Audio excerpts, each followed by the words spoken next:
ஐயனார் துணை சீரியல்ல டுடே எபிசோடில் நம்ம நிலா இருந்துட்டு வேலைக்கு கிளம்பி போகிறாங்க. அவங்க ஆஃபீஸ்க்குள்ளே போன உடனே திவ்யான்றவங்க நம்ம நிலாவுக்கு ஃப்ரெண்ட் ஆகிடுறாங்க. வாங்க நிலா, இப்போ தான் வர்றீங்களா? ஆமாம், நீங்கள் வந்து ரொம்ப நேரம் ஆச்சா? இல்லை இல்லை, நானும் இப்போ தான் வந்தேன் அப்படின்ற மாதிரி வந்து சொல்லிடுறாங்க. சரி, நான் ஒர்க்கை ஸ்டார்ட் பண்ணலாமா, எப்படி இருக்குன்னு சொல்லி தரீங்களா அப்படின்னு சொல்லிட்டு கேட்கவும், அதெல்லாம் ஒன்றும் தேவையில்லை, ஒரு நிமிஷம் வாங்க, உங்களுக்காக ஒன்று காத்துட்ருக்கு அப்படின்னு சொல்லிட்டு உள்ளே கூட்டிகிட்டு போகிறாங்க. அங்கே நிலாவை ஃபஸ்ட்டு ஆஃபீஸ்க்கு வராங்கன்னு சொல்லிட்டு கேக்கெல்லாம் ரெடி பண்ணி வச்சுருக்காங்க. நிலா அதை பார்த்தோன்னே ரொம்பவே சந்தோஷப்படுறாங்க. வாங்க நிலா, உங்களுக்காக தான் இது, ஃபஸ்ட் டே ஆஃபீஸ்க்கு வரீங்க, நீங்கள் வருது மெமரி ஃபுல்லாக இருக்கணும்ல, அதனால தான் நாங்கள் இந்த கேக்கெல்லாம் ரெடி பண்ணி வச்சுருக்கோம் அப்படின்ற மாதிரி வந்து சொல்லிடுறாங்க. அதுக்கடுத்து தான் வந்து பார்த்திங்கன்னா அந்த ஆஃபீஸோட இன்னொரு ஓனர் வராங்க அப்படின்ற மாதிரி சொல்லிடுறாங்க. அவரும் வந்துடுறாரு. வந்தால் அவரை பார்த்த உடனே இவர் தான் என்னோட பார்ட்னர் அப்படின்ற மாதிரி சொல்லி இந்நிலாவுக்கு வந்து இன்ட்ரடியூஸ் பண்ணுறாங்க. சரிடா மச்சி, நீ போன விஷயம் என்னாச்சு அப்படின்னு சொல்லிட்டு கேட்கவும், நம்ம இவ்வளோ சூப்பராக மெயில் பண்ணியிருக்கிறது அவங்களுக்கு ரொம்பவே சந்தோஷமாக இருக்குது, அதே மாதிரி ஆர்டரும் கன்ஃபார்ம் பண்ணிட்டாங்க அப்படின்ற மாதிரி சொல்லிடுறாங்க. சரி வா, நியூ ஸ்டாஃப் வந்திருக்காங்க, கேக் வெட்டலாம் அப்படின்னு சொல்லிட்டு கூட்டிகிட்டு போகிறாங்க. நிலாவை வந்து இன்ட்ரடியூஸ் பண்ணி வைக்கிறாங்க. அதுக்கு அடுத்து தான் வந்து பார்த்திங்கன்னா கேக்கெல்லாம் வெட்டி நிலாவை வந்து பயங்கர செலிப்ரேட் பண்ணிகிட்ருக்காங்க. அதுக்கு அடுத்து தான் வந்து பார்த்திங்கன்னா ஒர்க்கு என்னென்ன பண்ணணும் அப்படின்னு சொல்லிட்டு மெயில் ஓப்பன் பண்ணுறதுலேருந்து எல்லாமே அந்த ஆஃபீஸில் ஒர்க் பண்ணிகிட்ருக்கிற திவ்யா தான் நிலாவுக்கு வந்து சொல்லி தந்துட்டுருக்காங்க. ஆஃபீஸில் இருக்கிற எல்லாருமே நிலாவுக்கு இன்ட்ரடியூஸ் பண்ணி வைக்கிறாங்க. அதுக்கு அடுத்து தான் நிலா இருந்துட்டு அவங்க அப்பா அம்மா கிட்ட விட்ட சவாலெல்லாம் யோசித்து பார்க்குறாங்க. இந்த அப்பா அம்மா இல்லாத ஒரு பொண்ணு எப்படி சொந்த காலில் நிற்கிறாங்கன்னு நீங்களாம் வெயிட் பண்ணி பார்க்க தான் போகிறீங்க. அந்த மாதிரி ஒரு நிலைமைக்கு கண்டிப்பாக நான் வரதான் போகிறேன். இப்படி ஒரு பொண்ணை பெற்றுட்டு இப்படி விட்டுட்டோமேன்னு சொல்லி நீங்கள் எல்லாரும் ஒரு நாள் வருத்தப்படுற நேரம் ரொம்ப தூரம் இல்லை, கொஞ்சம் தூரம் தான். சீக்கிரமாக நான் ஒரு ஜாபில் ஜாயின் பண்ணி அதுக்கப்புறம் பாருங்கள் நான் எப்படி வளர்ந்துட்டு வரேன்னு அப்படின்னு சொல்லிட்டு அவங்க அப்பா அம்மா கிட்ட விட்ட சவால் எல்லாம் நிலா வந்து யோசித்து பார்க்குறாங்க. அதுக்கு அடுத்ததாக சென்னைக்கு நம்ம எதுக்காக வந்தோமோ அந்த விஷயம் இப்போ தான் நடந்திருக்கு அப்படின்னு சொல்லிட்டு நிலா ரொம்பவே சந்தோஷத்தில் இருக்காங்க. அதுக்கு அடுத்து தான் வந்து பார்த்திங்கன்னா நம்ம பல்லவன் வந்து ஃபோன் பண்ணுறாங்க. அண்ணி, ஆஃபீஸ்க்கு போயிட்டீங்களா, எப்படி இருக்குது, அங்கே ஒர்க்கெல்லாம் உங்களுக்கு பிடிச்சிருக்கா, ஆமாம் எத்தனை பொண்ணுங்க அங்கே ஒர்க் பண்ணிகிட்ருக்காங்க அப்படின்னு சொல்லிட்டு பயங்கரமாக விசாரிச்சிட்ருக்காங்க. டேய் பல்லவா அப்படின்ற மாதிரி சொன்ன உடனே, இல்லை அண்ணி சும்மா தான் அப்படின்ற மாதிரி சொல்லிடுறாங்க. ஆஃபீஸ்லாம் ரொம்பவே சூப்பராக இருக்குடா, அதே மாதிரி இங்கே இருக்கிற எல்லாருமே நல்லபடியாக தான் பழகிட்டுருக்காங்க. பக்கத்தில் திவ்யான்ற ஒரு பொண்ணு கூட நான் ஃப்ரெண்ட் ஆகிட்டேன், அவங்களும் என் கூட ஃப்ரெண்ட் ஆகிட்டாங்க அப்படின்னு சொல்லிட்டு அங்கே நடக்கிற எல்லா விஷயத்தையும் பல்லவன் கிட்ட வந்து சொல்லிடுறாங்க. சரிங்க அண்ணி, நீங்கள் வேலையை பாருங்கள், நான் வச்சிடுறேன் அப்படின்னு சொல்லிட்டு ஃபோனை வந்து கட் பண்ணிடுறாங்க. அது கொஞ்ச நேரத்திலே நம்ம சரண் வந்து ஃபோன் பண்ணுறாங்க. என்னம்மா நிலா, ஆஃபீஸ்க்கு போயிட்டியா, அங்கே எல்லாமே உனக்கு ஓகேவா, ஆஃபீஸ் உனக்கு பிடிச்சிருக்கா அப்படின்னு சொல்லிட்டு ஒவ்வொன்றத்தையும் வந்து கேட்டுட்ருக்காங்க. நிலா அதுக்கும் ஆன்சர் பண்ணுறாங்க. ஆமாண்ணே, நான் ஆஃபீஸ்க்கு வந்தேன், வந்த உடனே கேக்கெல்லாம் வெட்டி பயங்கரமாக செலிப்ரேட் பண்ணிட்டாங்கண்ணே. எனக்கு இந்த ஆஃபீஸ் ரொம்பவே பிடிச்சிருக்கு, ரொம்ப குட்டி ஆஃபீஸ் தான் இருந்தாலையும் பரவாயில்லண்ணே அப்படின்னு சொல்லிட்டு நிலா வந்து அங்கே நடக்கிற எல்லா விஷயத்தையும் சேரன் கிட்ட வந்து சொல்லிட்டு இருக்காங்க. சரிம்மா, நீ பத்திரமா வீட்டுக்கு வந்துடு அப்படின்னு சொல்லிட்டு ஃபோனையும் கட் பண்ணி விட்டுடுறாங்க. அதுக்கு அடுத்து தான் வந்து பார்த்திங்கன்னா, சரி இங்கே டீ சூப்பராக இருக்கும், போய் குடிக்கலாம் வரீங்களா அப்படின்னு சொல்லிட்டு கூப்பிடுவோம். இல்லை இல்லை, கொஞ்ச நேரம் ஒர்க் முடிச்சுட்டு போகலாமே, நான் பண்ணியிருக்கிற டிசைன்ஸ் எல்லாம் பார்க்குறீங்களா அப்படின்னு சொல்லிட்டு திவ்யா பண்ணியிருக்கிற எல்லா டிசைன்ஸையும் வந்து நிலா கிட்ட வந்து காட்டுறாங்க. நிலா அதை பார்த்த உடனே ரொம்ப சூப்பராக இருக்கு அப்படின்னு சொல்லிட்டு அதே மாதிரி அவங்களும் நிறைய டிசைன்ஸ் எல்லாம் வந்து பண்ணிகிட்ருக்காங்க. சரி, காஃபி குடிக்கிற நேரமாச்சு அப்படின்னு சொல்லிட்டு போயிட்டு குடிக்கலான்னு சொல்லிட்டு போகிறாங்க. அது வித்தவுட் ஃப்ளைஸாக இருக்குது, ரொம்ப சூப்பராகவும் இருக்குது. அது நிலா இருந்துட்டு ரொம்ப சூப்பராக இருக்குல்ல, மைண்டு கொஞ்சம் ஃப்ரீயான மாதிரி இருக்குது அப்படின்ற மாதிரி சொல்லிடுறாங்க. சரி, உங்களை பற்றி நான் தெரிஞ்சுக்கலாமா, நீங்கள் எந்த ஊர், உங்களுக்கு கல்யாணம் ஆகிடுச்சா, அப்பா அம்மாலாம் என்ன பண்ணுறாங்க அப்படின்ற மாதிரியெல்லாம் விசாரிக்கிறாங்க.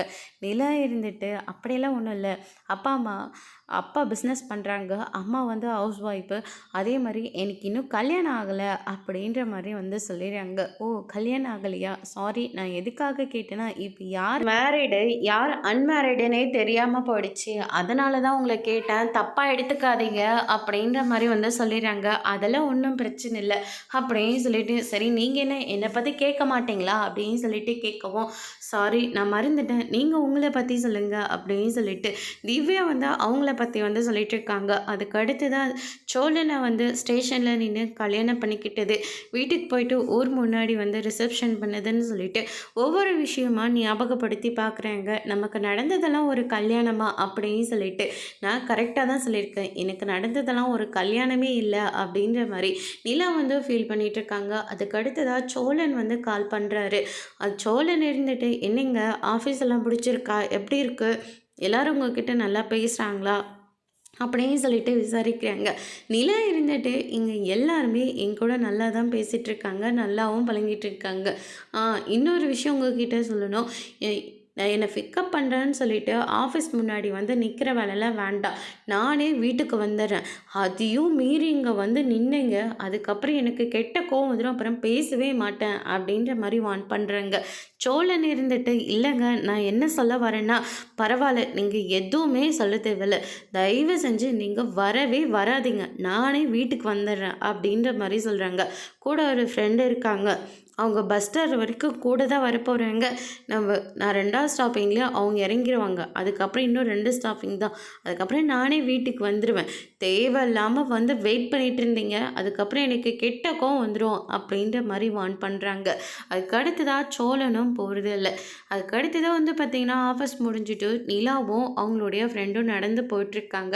அப்போ பேசிக்கிட்டே வந்துட்டுருக்காங்க. ஹாஸ்டலில் கொஞ்சம் தூரம் தான், அதுக்கே நான் வந்து ஃப்ரெண்டை வந்து பிக்கப் பண்ணிட்டு போக சொல்லுவேன், ஆனால் நீங்கள் 1 கிலோமீட்டர் நடந்து போகணுன்னு சொல்கிறீங்க, நடந்து போயிடுவீங்களா அப்படின்னு சொல்லிட்டு கேட்கவும், அதெல்லாம் நடந்து போயிடுவேன் அப்படின்ற மாதிரி நிலா வந்து சொல்லிடுறாங்க. போயிட்டு பேசிகிட்டே இருக்கிற போது திடீர்னு ஒரு அம்மா வந்து நிலாவை இடித்து விட்டுடுறாங்க. யாருன்னு பார்க்குறாங்க, ஆனால் இந்த அம்மாவை எங்கேயோ நான் பார்த்துருக்கேனே அப்படின்னு சொல்லிட்டு நிலா வந்து யோசிச்சுட்டே வராங்க. அவங்க ஃப்ரெண்டு பேசுகிறத கூட கவனிக்கிறதில்ல. அதுக்கு அடுத்து தான் வந்து பார்த்தீங்கன்னா பல்லவன் இருந்துட்டு பஸ் ஸ்டாப் போகிறாரு. அவரும் அண்ணி அண்ணின்னு சொல்லிட்டு கூப்பிட்றாங்க. நிலா கவனிக்கிறதே இல்லை. டேய் பல்லவா, நீ எப்படிடா இங்கே அப்படின்னு சொல்லிட்டு கேட்குறாங்க. அண்ணி நான் உங்களுக்காக தான் வெயிட் பண்ணிகிட்ருக்கேன். அம்மா உங்களுக்கு என்னாச்சு, ஏன் எதையோ ஒரு யோசிச்சுட்டே வரீங்க? இல்லைடா, ஒரு அம்மாவை நான் பார்த்தேன், ஆனால் அவங்கள எங்கேயோ பார்த்த மாதிரி இருந்துச்சு, ஆனால் எங்கே பார்த்தேன்னா எனக்கு சரியாக ஞாபகம் இல்லை அப்படின்ற மாதிரி சொல்லிட்டு வராங்க. ஆமாம் அண்ணி, சில பேர் அப்படி தான், நீங்கள் அதை நினச்செல்லாம் பெருசாக எடுத்துக்காதீங்க, வாங்க அப்படின்னு சொல்லிட்டு கூட்டிக்கிட்டு போகிறாங்க. அப்போ பல்லவன் இருந்துட்டு ஃபோட்டோ காமிச்சது, இது யார், இவங்கக்கிட்ட எதுக்காக எனக்கு கொடுத்தீங்க, இவங்கள பார்த்தாவே எனக்கு கோபம் கோபமாக வருது அப்படின்ற மாதிரி சொன்ன வார்த்தைலாம் இல்லை வந்து யோசித்து பார்க்குறாங்க.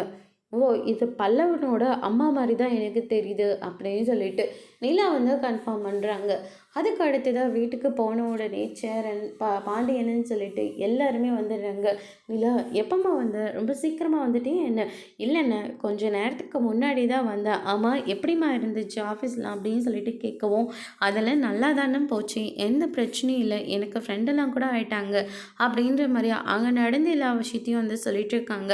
அதுக்கு அடுத்ததாக வந்து பார்த்திங்கன்னா நானே கொண்டு போய் விடுறதா சொன்னேன், கூட்டிகிட்டு வரதா சொன்னால இவங்க தானே வேண்டான்னு சொன்னாங்க அப்படின்னு சொல்லிட்டு நம்ம சோழன் வந்து சொல்லிடுறாங்க. அதுக்கு அடுத்து தான் வந்து பார்த்திங்கன்னா அதெல்லாம் ஒன்றும் தேவையில்ல, நான் எப்போ தான் பழகிக்கிறது அப்படின்னு சொல்லிட்டு நிலா வந்து சொல்கிறாங்க.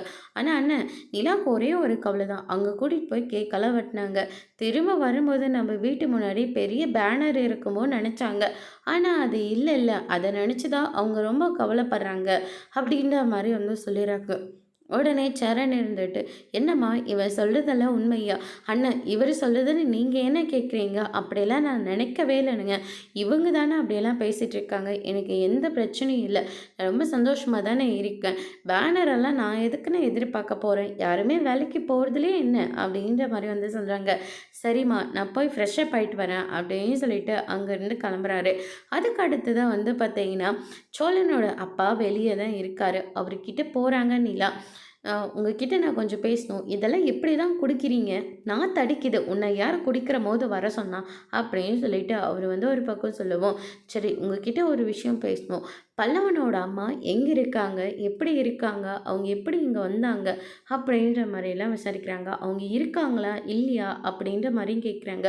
அவங்க சென்னையில தான் இருக்காங்களா? அப்படின்ற வரையும் கேட்குறாங்க. உடனே அவரு இருந்துட்டு, "நீ இருக்காங்களா? இல்லையான்றதுக்கே நான் இன்னும் பதில் சொல்லல.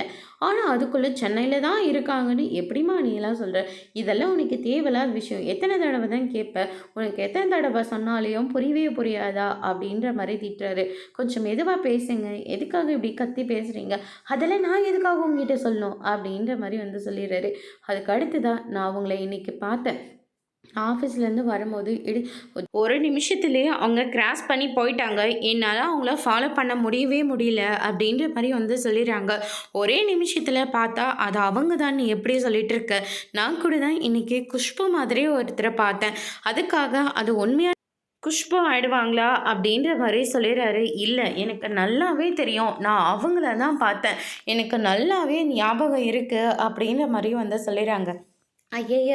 உனக்கு வேற வேலையே இல்லையாம்மா? எப்ப பாரு இத தான் சொல்லிக்கிட்டே இருப்பியா? போய் இருக்கிற வேலைய பாரும்மா. ரோட்ல யாரையோ பார்த்தாங்கன்னா, அது இவங்க தான் வந்து விசாரிச்சுட்டு இருக்காங்க. அப்படின்னு சொல்லிட்டு அவர் ரொம்பவே டென்ஷன் ஆயி அங்கருந்து கிளம்புறாரு. அதுக்கு அடுத்ததா வந்து பார்த்தீங்கன்னா, நம்ம நிலா இருந்துட்டு, "இல்ல, இல்ல நான் அவங்கள தான் பார்த்தேன். எனக்கு நல்லாவே ஞாபகம் இருக்கு." அப்படின்னு சொல்லிட்டு மறுபடியும் யோசனை பண்ணி பார்க்குறாங்க. அதுக்கு அடுத்ததா வந்து பார்த்தீங்கன்னா, நம்ம நிலா இருந்துட்டு, "என்னம்மா ஆச்சு?" அப்படின்னு சொல்லிட்டு சேரன் வந்து கேட்கும்போது, "ஒன்றும் இல்லைண்ணே, அவர்கிட்ட சும்மா பேசிட்டு இருந்தேன். போயும் போயும் இவர்கிட்ட ஏம்மா நீ பேசிட்டு இருக்க? நாளைக்கு ஆஃபீஸ்க்கு போகணும்ல, நீ போய் ரெஸ்ட் எடு." அப்படின்ற மாதிரி சொல்லி விட்டுறாங்க. நீலாவும் அங்கேருந்து போகிறாங்க.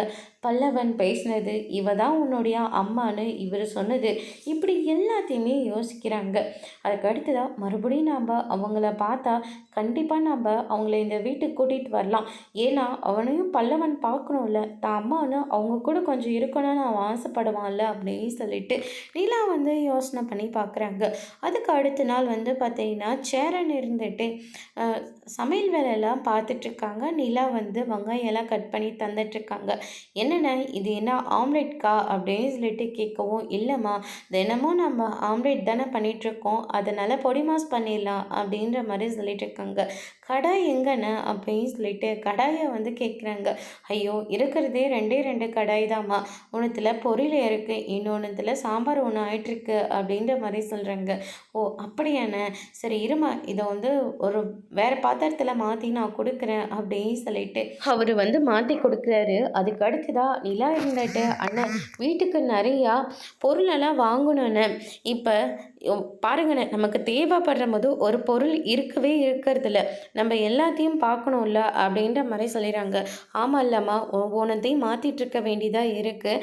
அதனால் சரி நம்ம கூடிய சீக்கிரமாகவே பாத்திரம்லாம் நிறைய வாங்கி போட்டுடலாம்." அப்படின்னு சொல்லிட்டு சேரன் வந்து நிலா கிட்ட வந்து சொல்லிட்டு இருக்காங்க. அதுக்கு அடுத்ததாக வந்து பார்த்தீங்கன்னா அவருடைய அப்பா தண்ணி குடிக்கிறதுக்காக வராங்க. ஐயோயோ, இவ வேற இங்கே இருக்காளா? ஐயோ, நம்மளை கேள்வி மேலே கேள்வி கேட்டு தொலைச்சி எடுத்துருவாளே, இங்கேருந்து எப்படியாவது எஸ்கேப் ஆகி போயிடணும் அப்படின்னு சொல்லிட்டு அவரும் வேக வேகமாக தண்ணியை குடிச்சிட்டு அங்கேருந்து கிளம்புறாங்க. அதுக்கு அடுத்து தான் நிலா இருந்துட்டு அவர் கிராஸ் பண்ணி போகிற வரைக்குமே அவரை பார்த்து முறைச்சிக்கிட்டே தான் இருக்காங்க. ஐயையோ, இவ என்னடா விடாமல் பார்த்துக்கிட்டே இருக்கா, மறுபடியும் நம்மக்கிட்ட வந்து இவங்க எங்கே இருக்காங்க, இவங்க என்ன பண்ணிகிட்டு இருக்காங்க, இங்கே தான் இருக்காங்களா, இல்லை எப்படி இங்கே வந்தாங்கன்னு சொல்லிட்டு கேள்வி மேலே கேள்வி கேட்டு நம்மளை தொலைச்சி எடுத்துருவாங்க. அதனால் நம்ம பேசாமல் இங்கேருந்து எஸ்கேப் ஆகி போகிறது தான் நமக்கு நல்லது அப்படின்னு சொல்லிட்டு அவர் நிலா கண்ணில் படாமல் சீக்கிரமாக அந்த இடத்த விட்டு போயிடணுண்டா சாமின்னு சொல்லிட்டு கிளம்புறாரு. நிலா இருந்துட்டு இவர் எந்த ஆன்சருமே சொல்லாமல் கிளம்பிடுறாரு. அதனால் இவர் ஏதோ ஒரு பெரிய உண்மையை மட்டும் மறைக்கிறாருன்னு எனக்கு நல்லாவே தெரியும்.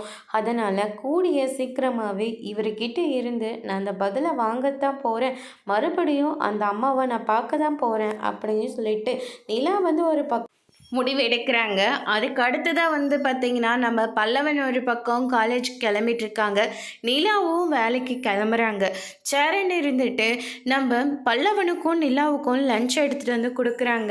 பல்லவன் இருந்துட்டு, "அண்ணி போகலாமா, பஸ்க்கு டைம் ஆகுது." அப்படின்னு சொல்லிட்டு நிலாவை கூப்பிடவும் உடனே சோழன் இருந்துட்டு, "டே ஒரு நிமிஷம் இருடா, ஏங்க இன்னைக்கு நானே உங்களை விட்டுட்டு வரேன், 2 பேரும் விட்டுட்டு வரேங்க." அப்படின்ற மாதிரி வந்து சொல்கிறாங்க. "அதெல்லாம் ஒன்றும் தேவையில்லை, நாங்கள் 2 பேரும் பேருமே இருக்கோம்ல, நாங்கள் போய்க்கிறோம், பஸ் பிடிச்சா போய்க்கிறோம், ஒன்றும் காரெல்லாம் தேவையில்ல அப்படி, உங்களுக்கு வேலை இருக்குல்ல, நீங்கள் போய் உங்களுடைய வேலையை பாருங்க அப்படின்ற மாதிரி வந்து சொல்கிறாங்க. உடனே சோழன் இருந்துட்டு, "வேலை இருந்தா இருக்கட்டுங்க. உங்கள விட்டுட்டு நான் அப்படியே வேலைக்கு கிளம்புறேனே. பல்லவனையும் காலேஜில விட்டுர்றேன். அதுக்கப்புறம் உங்களையும் நான் ஆஃபீஸில விட்டுக்கிறேன்." அப்படின்ற மாரி சொன்ன உடனே, நிலா இருந்துட்டு, "அதெல்லாம் வேண்டான்னு சொன்னா உங்களுக்கெல்லாம் புரியவே புரியாதா? ஏங்க உங்களுக்கு வேலை இருக்கா இல்லையா? எப்ப பாரு என்ன ட்ராப் பண்றது, திரும்ப வந்து கூப்பிட்றது. இதுதான் உங்களுக்கு வேலையா?" அப்படின்ற மாரி வந்து சொல்றாங்க. உடனே சேரன் இருந்துட்டு, நீ பத்திரமா போயிருவல்லம்மா" அப்படின்ற மாரி சொன்ன உடனே, "இல்லாட்டி இன்னைக்கு ஒரு நாள் மட்டும் சோளம் கொண்டு வந்து விடட்டுமே" அப்படின்ற மாரி சொன்ன உடனே, "அண்ணன் நான் எதுக்காகண்ணே சென்னைக்கு வந்தேன்? நானா போய்க்கணும், நானா எல்லாத்தையும் தெரிஞ்சுக்கணும், என்னுடைய தேவையை நானே பார்த்துக்கணும், யாருக்கும் எந்த கஷ்டமும் கொடுக்கக்கூடாதுன்னு தானே ஒவ்வொரு விஷயமா பார்த்து பார்த்து பண்ணிகிட்ருக்கேன். ஆனா இவரு எதுக்கு எடுத்தாலும் எங்கேயாச்சும் ஒண்ணு போறதா இருந்தா, நானே கூட்டிட்டு போறேன்னு சொல்லி அவரே தானே கூட்டிட்டு போறாரு. நான் ஒவ்வொன்னத்தையும் கத்துக்கிறது? என் வீட்ல தான் இருக்கிறபோது பொத்தி பொத்தி என்ன பார்த்துக்கிட்டாங்க. எதுக்குமே என்ன விட மாட்டாங்க. ஆனா இங்க வந்ததுக்கு அப்புறமாவது நம்மளுடைய வேலைய நம்மளே பார்த்துக்கலாம் நெனச்சாலையும், இவரு என்ன விடமாட்டேன்றாரு என்ன அப்படின்ற மாரி நிலா வந்து சொல்லிடுறாங்க. "இல்லம்மா, ஒரு சேஃப்டிக்காக தானே. ஏன்னா நீ எங்கேயும் தனியா போய் பழகுனதில்ல. எதுவுமே தெரியாது வேற. அதனால தாம்மா சோழன் கொண்டு வந்து விடட்டுமே" அப்படின்ற மாரி வந்து சொல்றாங்க. "அண்ணா இப்படியே எத்தனை நாளுண்ணே எதுவுமே தெரியல, புதுசு புதுசுன்னு சொல்லி அமைதியா இருக்க முடியும்? அப்ப நானா எப்பண்ணே கத்துக்க முடியும்? நானே போய்க்கிறேண்ணே. யாரோட ஹெல்ப்பும் எனக்கு தேவையில்லண்ணே" அப்படின்ற மாரி வந்து சொல்லிடுறாங்க. அதுக்கு அடுத்ததா, "இல்லைங்க, நாளையிலேருந்து நீங்களே போய்க்கோங்க. இன்னைக்கு ஒரு நாளுமாச்சும் வலிக்காகாது நான் வரேனே" அப்படின்ற மாரி சொல்றாங்க. ஆனா நிலா இருந்துட்டு, "தேவையே இல்ல" அப்படின்ற மாரி வந்து சொல்லிடுறாங்க. உடனே பல்லவன் இருந்துட்டு, "ஏண்ணே, நானும் இத்தனை நாளா தனியா தான் காலேஜுக்கு போறேன். வேற எங்கனாலையும் போயிட்டு வரேன். ஒரு நாளாவது என்னை கூட்டிட்டு போணும் உனக்கு எண்ணம் வருதா? ஆனா இன்னைக்கு இவ்வளோ பேச்சு பேசுறல்ல. இல்லடா, நான் மட்டும் இன்னைக்கு என்ன சொல்றேன், உங்களை 2 பேரையும் தானே கூட்டிட்டு வரேன்னு சொல்றேன். ஏன் வேண்டான்னு சொல்றீங்க?" அப்படின்ற மாரி சோழன் வந்து சொல்லிடுறாங்க. உடனே சேரன் இருந்துட்டு, "இன்னைக்கு ஒரு நாள் மட்டும் போயிட்டு வாம்மா." "இல்லைண்ணே, ஒரு நாளுன்னு பல மாசமா இவர் என்னை கூட்டிட்டு வருவார். இதெல்லாம் எனக்கு தேவையே இல்லைண்ணே. ப்ளீஸ்ண்ணே, என்னை தனியாக விட்டு பழகுங்க." அப்படின்ற மாதிரி வந்து சொல்லிடுறாங்க. அதுக்கு, "என்கிட்ட தான் ஃபோன் இருக்குல்ல, அப்படி ஏதாவது நான் மறந்து போய் நடுவழியில் நின்னேன்னா கூட உங்ககிட்ட நான் ஃபோன் பண்ணி கேட்டுக்கிறேன். தயவு செஞ்சு என்னை விட்டுடுங்க." அப்படின்ற மாதிரி வந்து சொல்லிடுறாங்க. அதுக்கு அடுத்ததாக சோழன் எவ்வளவோ கேட்டு பார்க்குறாங்க. நிலா வந்து முடியவே முடியாது அப்படின்ற மாதிரி வந்து சொல்லிட்டு போயிடுறாங்க. அதுக்கு அடுத்ததாக, "டே பல்லவா, வாட போகலாம்" அப்படின்னு சொல்லிட்டு பல்லவனையும் கூட்டிகிட்டு போகிறாங்க. வெளியே அவனுடைய அப்பா இருக்காங்க. ஆனால் அவர் நிலா கண்ணில் பற்றவே கூடாது, எஸ்கேப் ஆயிடணும் அப்படின்னு சொல்லிட்டு அவர் நிலா கண்ணில் படாமையே அங்கேருந்து எஸ்கேப் ஆகி போயிட்டுருக்காங்க. அதுக்கு அடுத்து தான் வந்து பார்த்தீங்கன்னா, "என்னென்ன இப்போ ரொம்ப சந்தோஷமா? நான் நிலா கூட பேசுறது பழகிறது எல்லாமே அந்த காரில் கிடைக்கிற 5 நிமிஷத்தில் மட்டும்தான். ஆனால் அதையும் இப்போ நீங்கள் கெடுத்து விட்டுட்டீங்கல்ல. அவங்க தனியாக போகிறேன்னு சொன்னிருந்தா கூட நீ வேண்டாமா? இன்னைக்கு ஒரு நாள் மட்டும் சோழன் கொண்டு வந்து விடட்டுமே, என்ன தப்பு?" அப்படின்னு சொல்லிட்டு அட்வைஸ் பண்ணியிருந்தா கண்டிப்பாக நிலா வந்து என் கூட வந்திருக்கும். ஆனால் தேவையில்லாமல் அவங்க சொல்கிற எல்லாத்துக்குமே சரி சரி சரின்னு போகிறதுனால இப்போ பாருண்ணே, எதுவுமே வேண்டான்னு சொல்லிட்டு அவங்க பாட்டு கிளம்பி போகிறாங்க. அவங்க பஸ்க்கு போனனாலையும் பல்லவன், எங்கேயாச்சும் பொருள் வாங்க போனாலே பல்லவன் வேணும். வீட்டுக்கு வந்தால் அண்ணன் அண்ணன்னு உங்கள் பின்னாடி பேசிட்டேன். அப்போ நான் யார்? நான் எதுக்கு இருக்கேன்? அப்போனா நான் நிலாவுக்கு தேவையில்லையா? நிலாவுக்காக நான் ஒவ்வொன்றத்தையும் பார்த்து பார்த்து செய்கிறேன். அப்போ நான் நிலாவுக்கு நான் வேண்டாமா? அப்படின்னு சொல்லிட்டு பயங்கரமாக பேசிகிட்டு இருக்காங்க. சோழன் இருந்துட்டு, "இல்லைப்பா, அது வந்து போதுன்னு எதுவுமே பேசாத. நீங்களே நிலா கூட பேசுங்க, சரிங்க, என்ன வேணால் பண்ணிக்கோங்க. இனிமேல் நான் உங்கள் விஷயத்தில் தலையே இடமாட்டேன். நீங்கள் சோழன் கூட பேசுமா, அவன் கொண்டு போய் விடட்டும், கூட்டிகிட்டு வரட்டும், அவனுக்கு இல்லாத உரிமையா?" அப்படின்னு சொல்லிட்டு நீ என் பக்கம் சப்போர்ட் பண்ணி பேசியிருக்கணும். ஆனால் நிலா சொல்கிற எல்லாத்துக்குமே சரி சரின்னு சொல்கிறதுனால இன்னைக்கு நான் யாரோவோ போயிட்டேன். அவன் மனசில் நான் இருக்கனா இல்லையான்னு கூட எனக்கு ஒன்றுமே புரியவே இல்லைன்னு. போனேன். எனக்கு ரொம்ப கஷ்டமா இருக்கு அப்படின்னு சொல்லிட்டு நம்ம சோழன் வந்து ரொம்பவே ஃபீல் பண்ணி பேசிட்டு போறாங்க. சேரன் வந்து எவ்வளவோ சொல்லி புரிய வைக்கலாம்னு சொல்லிட்டு ட்ரை பண்றாங்க. ஆனா, அவரு காதுல வாங்கவே இல்ல. அவரு பாட்டுக்கு கிளம்பி போயிடுறாங்க. நிலா ஒரு பக்கம் அவங்க ஃப்ரெண்டு கிட்ட கல்யாணம் ஆகல அப்படின்ற மாரி சொல்லியிருந்தாங்க. சோழன டெய்லியும் கூட்டிட்டு போய் விடுறதுனால, இவரு யாருன்னு சொல்லி கேட்டா என்ன சொல்றதுன்னு தெரியாதனால தான் சோழன வேண்டாம் அப்படின்ற மாரி சொல்லி விட்டுட்டு போறாங்க. அதுக்கு அடுத்ததா சோழன் பேசின எல்லாத்தையும் சேரனும் நினச்சு பார்த்து ரொம்பவே ஃபீல் பண்ணிட்டுருக்காங்க. அதோடு இன்னைக்கான எபிசோட் முடிச்சிருக்காங்க. இனி அய்யனார் துணை சீரியல்ல அடுத்தடுத்து என்னலாம் ட்விஸ்ட் வரப்போகுதுன்றத நம்ம வெயிட் பண்ணி பார்க்கலாம். Thank you.